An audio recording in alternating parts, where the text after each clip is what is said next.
சென்னை கோவளம்பாக்கம் ஈச்சங்காடு அண்ணா நகரில் அமைந்துள்ள கங்கையம்மன் ஆலயத்தில் ஆடி கிருத்திகையை முன்னிட்டு 200க்கும் மேற்பட்ட பெண்கள் தங்கள் நேர்த்திக்கடனை செலுத்த விரதம் இருந்து பால்குடம் எடுத்தனர்.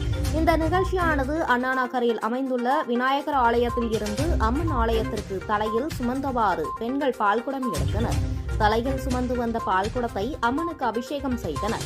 அதனைத் தொடர்ந்து வண்ண மலர்களால் அலங்கரிக்கப்பட்ட அம்மனுக்கு தீபாராதனைகள் காண்பிக்கப்பட்டது. இந்த நிகழ்ச்சியில் ஒன்றிய கழக செயலாளர்கள் ஜி. வெங்கடேசன், விஸ்வநாதன் மற்றும் தேவராஜ், கோவில் நிர்வாகிகள், ஊர் பொதுமக்கள் என அனைவரும் கலந்து கொண்டு இந்த பால்குடம் நிகழ்ச்சியை சிறப்பித்தார்கள். அதனைத் தொடர்ந்து வந்த அனைவருக்கும் அன்னதானம் வழங்கப்பட்டது.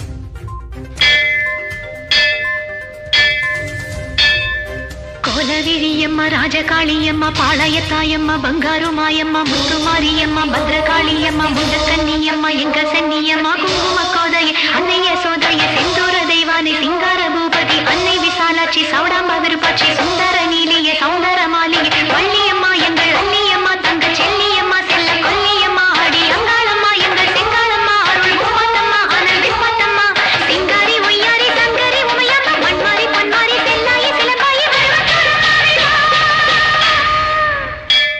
ஒரு தாலி வரம் கேட்டு வந்தேன் தாயம்மா, கண் திறந்து பாரம்மா, வேறு துணை யாரம்மா. ஒரு தாலி வரம் கேட்டு